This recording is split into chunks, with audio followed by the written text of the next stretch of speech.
مشکلیں کیوں آتی ہیں؟ ایمان کو جگانے والی کہانی۔ ایک چھوٹے سے گاؤں میں احمد نام کا ایک نوجوان رہتا تھا۔ وہ بہت نیک دل تھا، نماز کا پابند تھا اور ہمیشہ اللہ سے دعا مانگتا رہتا تھا۔ مگر اس کی زندگی میں ایک کے بعد ایک مشکلیں آتی جا رہی تھیں۔ کبھی روزگار کا مسئلہ، کبھی گھر کے حالات خراب، کبھی بیماری۔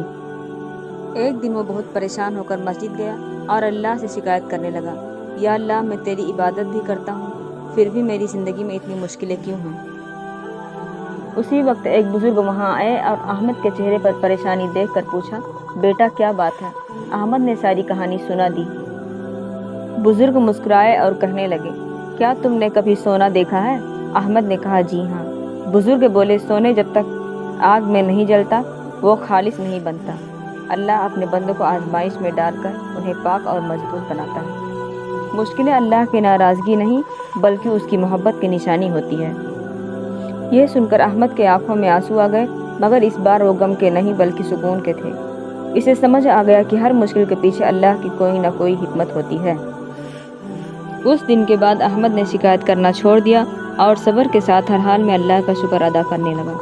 کچھ ہی عرصے بعد اس کی زندگی میں آسانیاں آنے لگیں۔ مشکلیں ہمیں توڑنے نہیں بلکہ بنانے آتی ہیں۔